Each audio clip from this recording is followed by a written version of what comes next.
Muy bien, ya estamos en el aire juntos, siempre juntos, aquí en nuestro ciclo sobre los desafíos de la vida. Y llegamos a un punto en que estamos tratando las últimas reacciones. Las últimas reacciones, vuelvo a decir, que una persona va generando cuando tiene que desafiar cosas en su vida.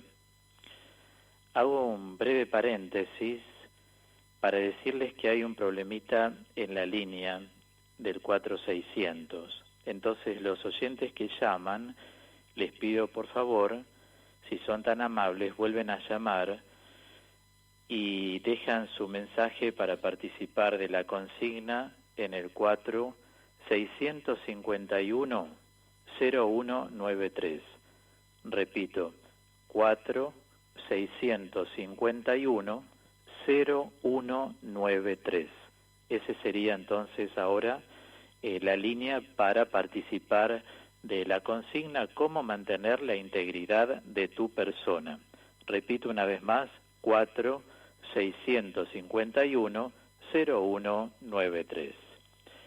Y así entonces les decía que nosotros estamos tratando de evaluar cuáles son las distintas reacciones, porque al advertirlas se nos hace un poco más simple poder afrontar los desafíos cotidianos de nuestro cotidiano vivir, ¿verdad?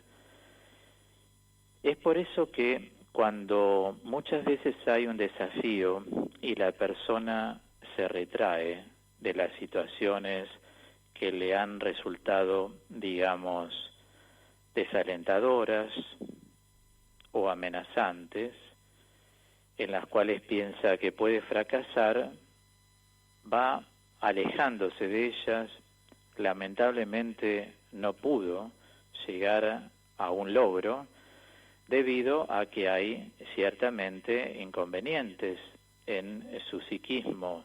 ¿Inconvenientes por qué? Porque el psiquismo se debilita cuando uno se desalienta. De ahí en más que uno tiene que seguir y seguir para tratar de restablecerse. Una cosa es desalentarse un día, 2, 3, y otra cosa es abandonar el desafío. Díganme qué cosa que uno pudo lograr no le ha costado a uno en la vida. Pensemos lo que es trabajar todos los días, lo que significa la educación de los hijos, tratar siempre de ver lo positivo en las personas, como lo compartíamos en el último programa, y no lo negativo, si uno quiere entablar un vínculo amical, de hermanos, siempre ver la parte positiva de la persona. De lo contrario, se torna muy difícil desafiar cada día. Pero no desalentarse. Es importante hacer una revisión de la propia vida para no desalentarse. Entonces, el retraído puede que ansíe participar, pero generalmente rehúye las actividades en las que piensa que puede sufrir frustración y derrota. Es como si yo les dijera en este momento cómo me gustaría llamar al programa y decir mi opinión respecto de la consigna, pero si me sale mal, si me trabo, esto es lo que hay que vencer. Si uno ya piensa, uno se está retrayendo. Si para uno es un desafío llamar por teléfono y dejar el mensaje, hágalo. Si se traba, se traba. ¿Cuál es el problema? Si no se va a calificar a nadie, no es un curso de locución. Entonces, digo, hacerlo. Esto que lo tenemos ahora muy fresco, ¿no? Me viene a la mente. Cuando un chico en su niñez es gravemente retraído, puede negarse incluso a ir a la escuela. Y si lo obligan, va a rehusar participar en actividades colectivas.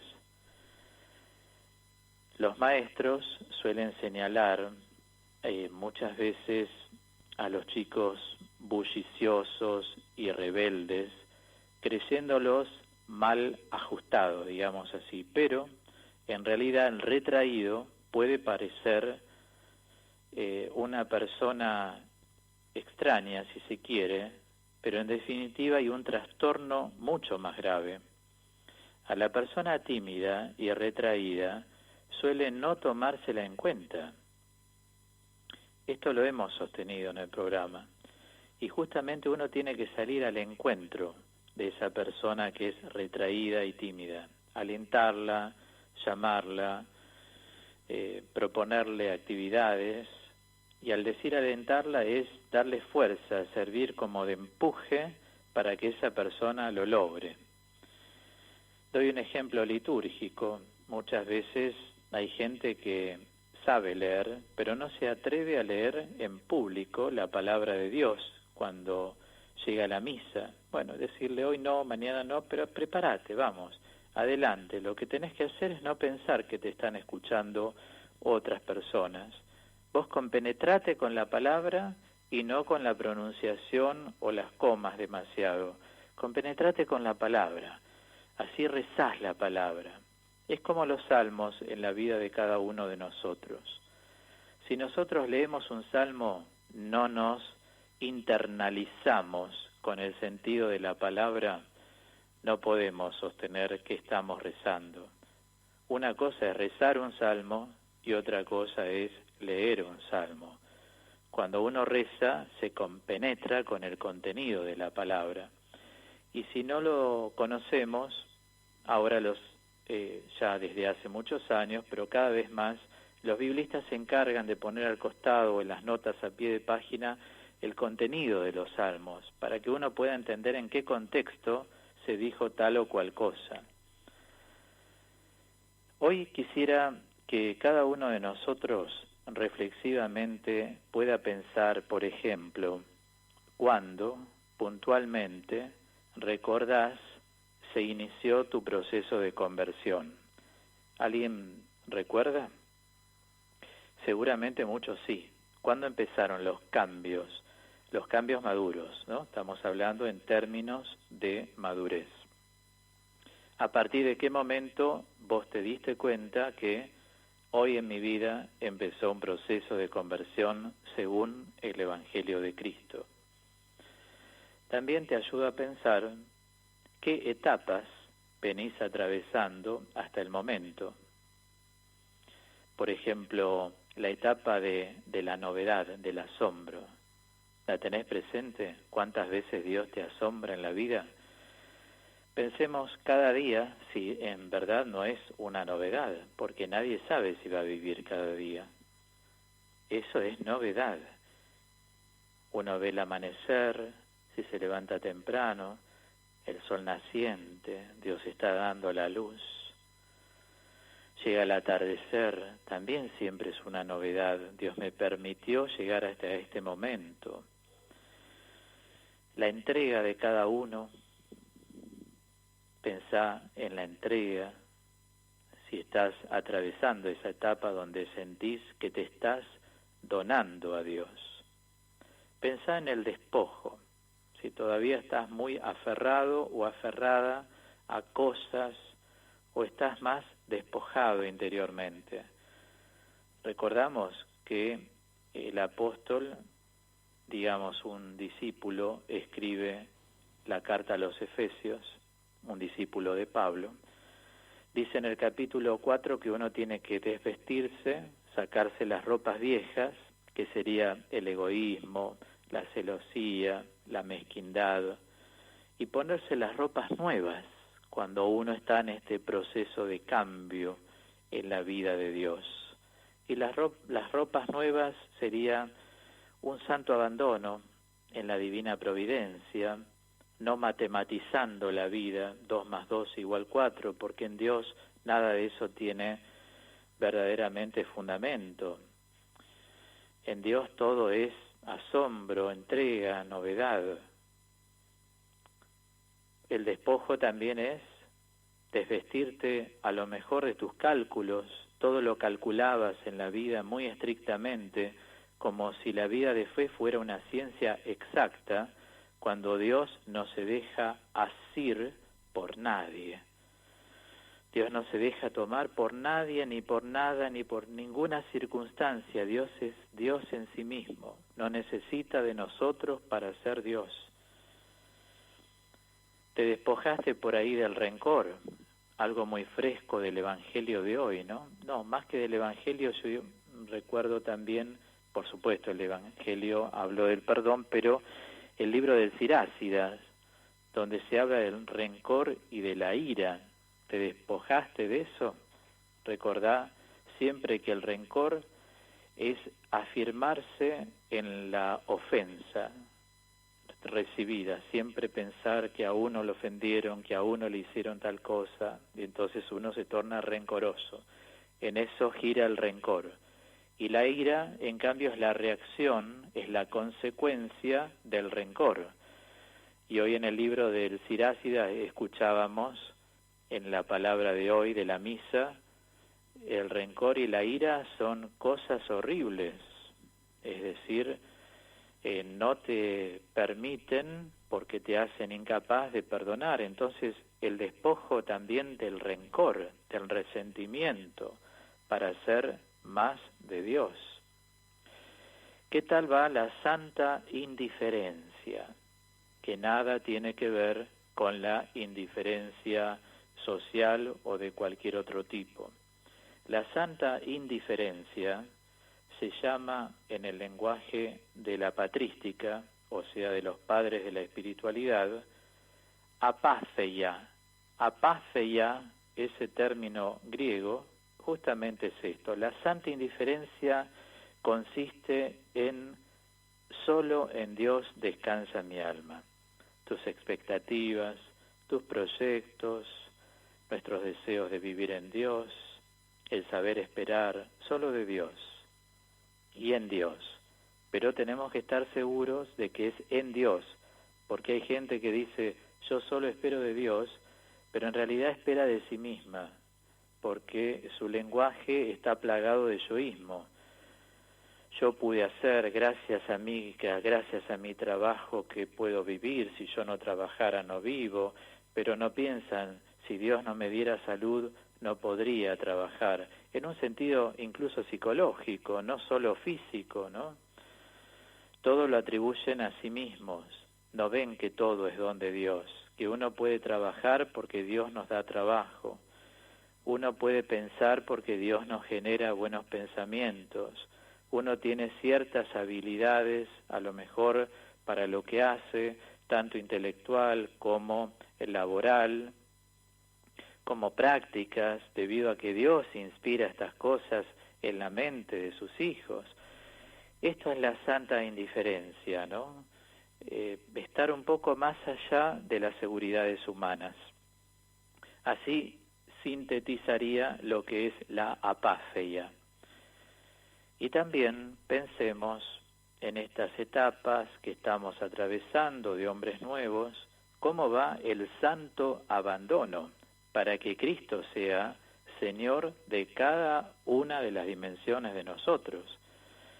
Abandono no es matematizar, abandono no es ver, abandono no es tener controlado, abandono es, Señor, solo en ti descanso. Sin ver el futuro, sin ver nada de nada, saber que uno está en Dios. El santo abandono es estarse en Dios. Mi amado es para mí y yo soy para mi amado. Como diría el Cantar de los Cantares en términos más simbólicos. ¿Cómo va todo esto? Cada uno piénselo profundamente. Decimos carácter de novedad, asombro, entrega, despojo, santa indiferencia, santo abandono.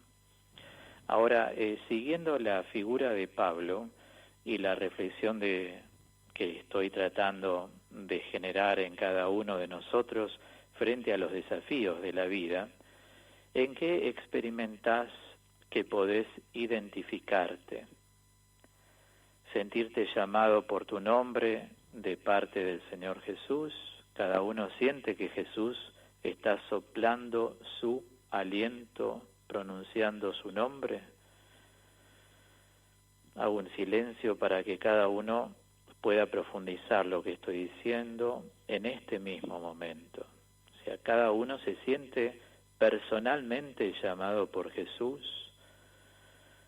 a ser de Él cada vez más, a entregarse más a Él, o se siente en medio solo de la comunidad. Hay un llamado personal, lo estás experimentando, sentís que Jesús pronuncia tu nombre con su aliento.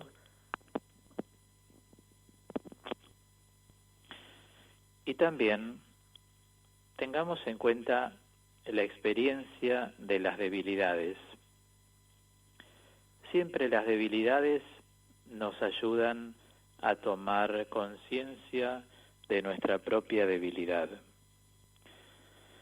O sea, el conjunto de debilidades nos genera una conciencia de que somos seres lábiles. Y cuando uno no genera una neurosis con las debilidades, sino que las asume como propias, esta experiencia se torna llevadera. En vez, yo atendí tanta gente en los años de evangelización y me decía, no, porque yo tengo este problema, ¿no? Supongamos, X, adicción a tal cosa. Para participar así de la misa o ir a la iglesia, prefiero no ir porque me siento falso delante de Dios. Justamente le dije, y les dije a tantas personas, ¿escuchás la invitación de la Eucaristía? Este es el Cordero de Dios que quita el pecado del mundo. Felices los invitados a la cena del Señor. ¿Qué respondemos? No soy digno de que entres en mi casa, o sea, en mi corazón, en mi vida, pero una palabra tuya, Señor, bastará para sanarme. Este es el banquete de los pobres. ¿Y quién es pobre? Aquel que tiene como único recurso a Dios. Esa persona es pobre. No por lo que tiene material, sino por la experiencia verdadera interior. Hay personas que pueden materialmente, no hablo del caso de la miseria, sin llegar a eso, hablo del caso de que algunas personas pueden tener poco y están muy aferradas. Por eso el pobre es quien tiene como único recurso a Dios. Cuando uno tiene experiencia de las debilidades y sabe convivir porque las acepta, hace de eso una ofrenda agradable a Dios cada día. Entonces ya no pesa. Siempre recordemos la carta de Santiago que nos recuerda que cada uno es tentado por sus propias debilidades. Díganme, ¿quién no tiene debilidades? No existe ningún ser humano, por eso no soy digno de que entres en mi casa, pero una palabra tuya es fascinante para sanarme, es decir, para entrar en mi vida, para removerme interiormente, para seducirme que soy una persona, que valgo como todo ser humano, y que vos lo que mirás, Señor, es el contacto con la realidad que uno tiene.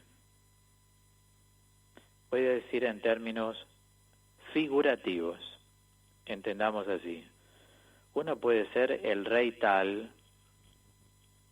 o la persona más importante del mundo, pero si uno no se baña todos los días, da olor. Si uno no usa desodorante, da mal olor. Si uno no se lava los dientes varias veces en el día, damos mal olor. Díganme quién de ellos puede prescindir por más elevado prestigio que tenga. Todos somos iguales. Ven la conciencia de la debilidad. Pero, aclaro, nunca conciencia para sentirnos menos, porque eso no le agrada a Dios.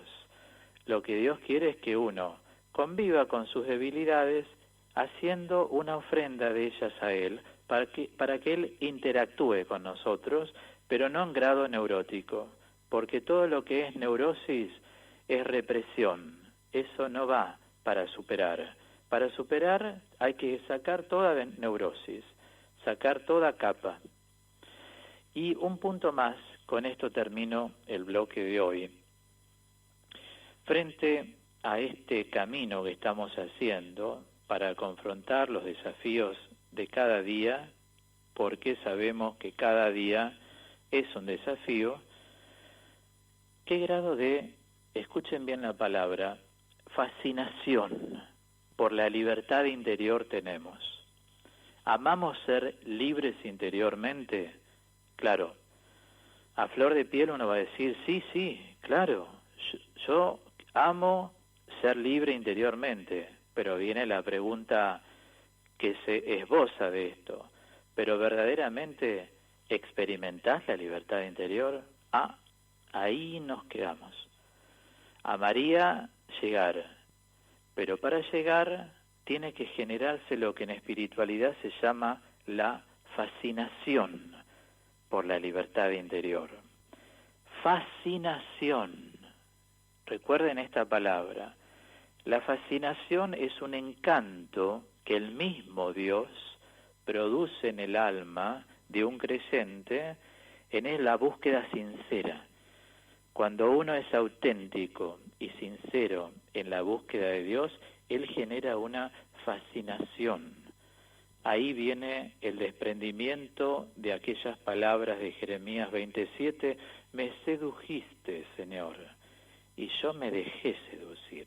Esa es la fascinación de la libertad interior. Por eso, no quedarnos con intención solamente con palabras, sino dar pasos de fe concretos frente a todos los desafíos de la vida, sabiendo que Dios está siempre con nosotros. Como lo dijo el Señor, yo estaré siempre con ustedes. Este es un adverbio muy importante, no a veces, siempre con ustedes hasta el fin de los tiempos. Por eso cierro diciendo, vivamos verdaderamente en manos de Dios.